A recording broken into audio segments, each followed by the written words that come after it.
we will have a translation also for you. So that will be helpful. Lep pozdrav.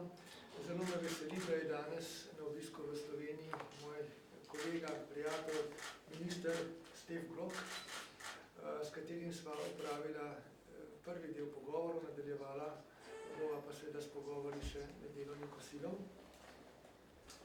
I'm very happy to host today my colleague, friend, Minister Stef Blok. We held the first part of our discussions and we will continue them during our working lunch later. Gre za prvi obisk zunanjega ministra Nizozemske po 15 letih v Sloveniji, zato štejem ta obisk za posebej pomemben. Čeprav se seveda s kolegom Stefom Blokom srečujeva pogosto v Bruslju in na drugih mestih in izmenjavava stališča, je pa takšen obisk seveda posebnega pomena, ker lahko temeljito z delegacijami izmenjamo poglede na številne naše bilateralne in druge svetovne razmere. This is the first visit of a Dutch foreign minister in Slovenia after 15 years, so we are all the more pleased to welcome here today. We often meet in Brussels to exchange views on European topics, but bilateral visits such as this are very important to discuss also bilateral issues. Trenutno Nizozemsko in Slovenijo najbolj zmagovalno povezuje šampionstvo našega kolesarja Primoža Rogliča, ki je v nizozemski ekipi Jumbo Visma seveda dosegal velikansko zmago na dirki po Španiji. In moram vprašati ministra Bloka, kako vam je na Nizozemskem uspelo iz našega Rogliča napraviti specialista za gorske dirke? Currently, Slovenia and the Netherlands are very much linked in a victorious time with Primož Roglič, our bike champion. You know that he just won the Vuelta and several victories elsewhere as well. And I still have to ask you how you managed in the Netherlands to make him such a climbing champion. Because he was the best in this climbing category.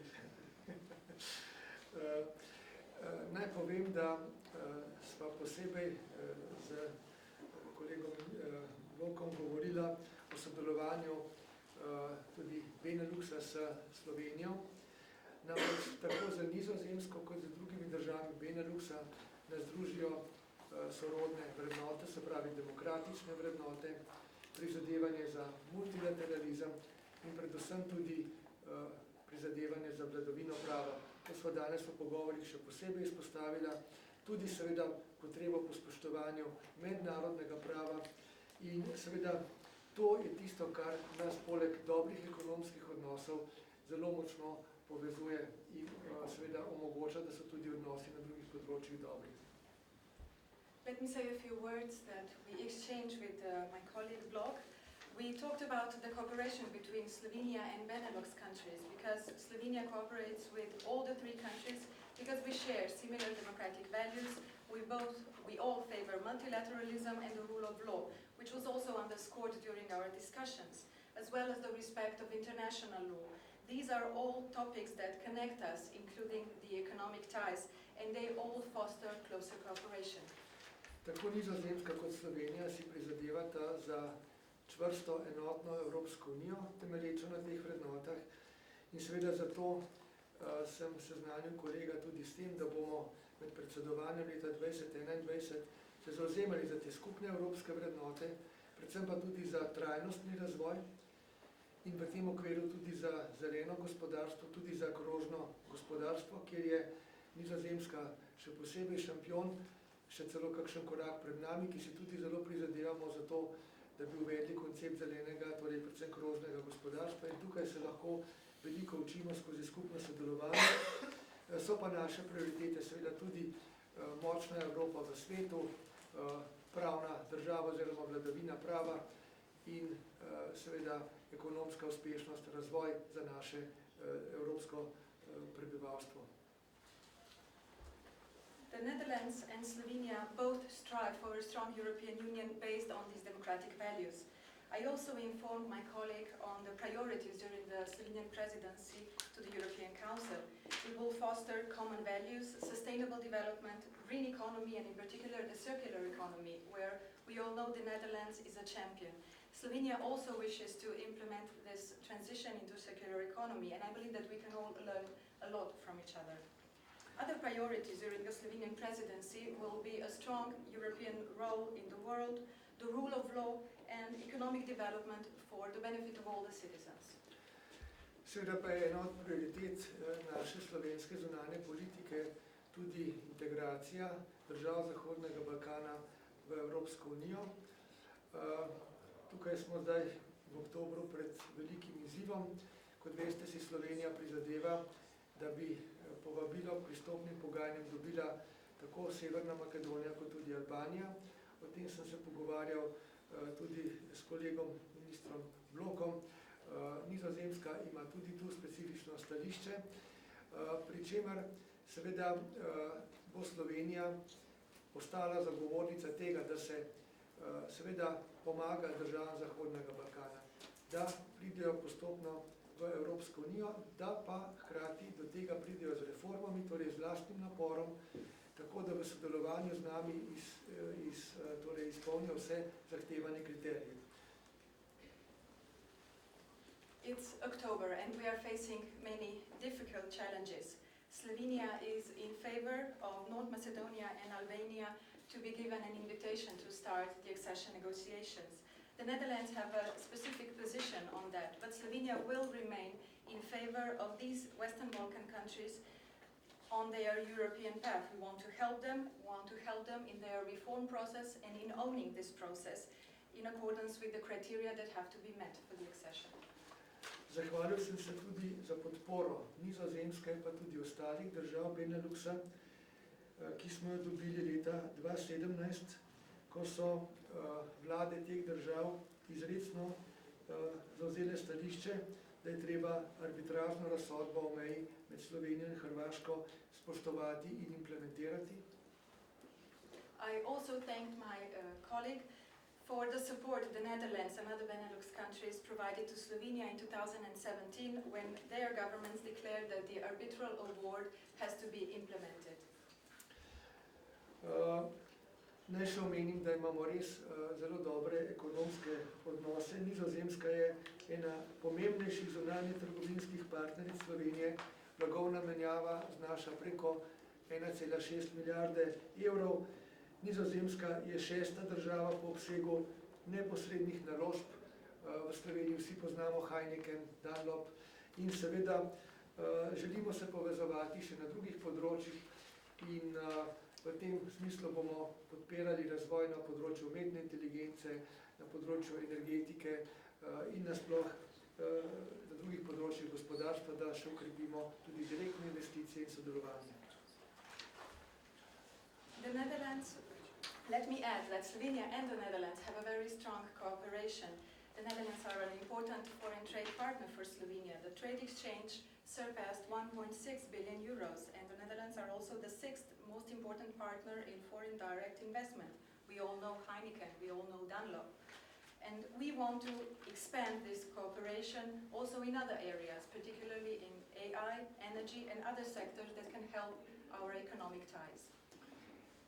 Za konec naj povem, da bi bili počaščeni, če bi v Sloveniji lahko gostili tudi nizozemskega kralja s soprogo.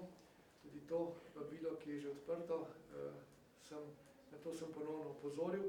In naj čisto za konec omenim, da letošnja nagrada Evropske kulturne fundacije s sedežem v Amsterdamu, ki je poimenovana po nizozemski princesi Margaret, je bila letos prvič podeljena slovenski iniciativi.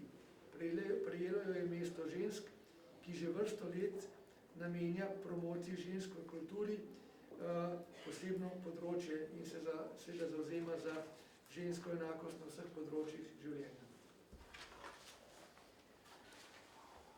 To conclude, let me say that I am honored, and we would be honored, Slovenia would be honored, if we could host also the King Willem-Alexander of the Netherlands and his wife to an official visit to Slovenia.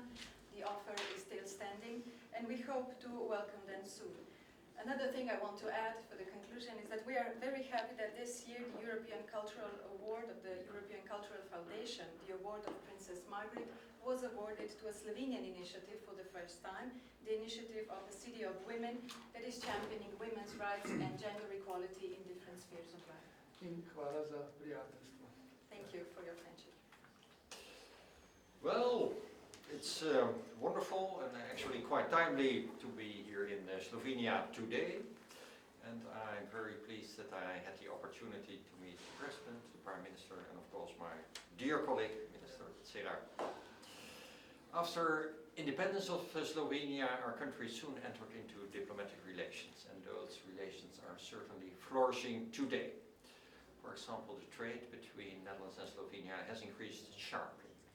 In 5 years, the total trade volume between our countries has increased by more than 40%, from just over 1 billion in 2013 to over 1.5 billion now.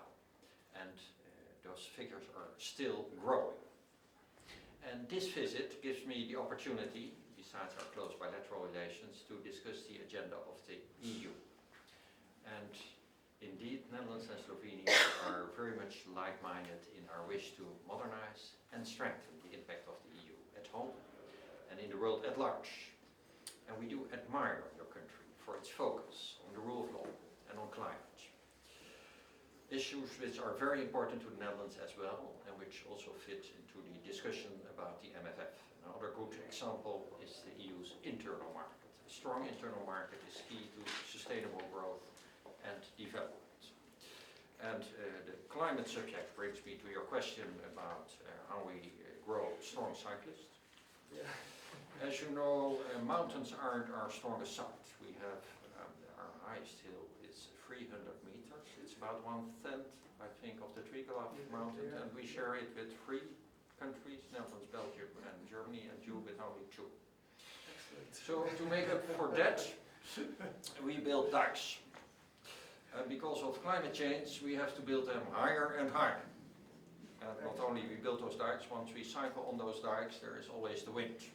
And no matter what direction you're cycling, you're always cycling against the wind. So that gives us a strong character. But those winds are also getting stronger because of climate change, and actually we are getting fed up with increasing these dikes all the time and cycling against stronger and stronger winds. So that's why we think it's very important to fight climate change together. Is that more or less an answer to your Great question? answer. I really like it. Good. Well, anyway, there are many topics in our excellent bilateral relations where we can share best practices, and we should find even more ways for our countries to work together in effective coalitions, and no doubt we will find those ways in our further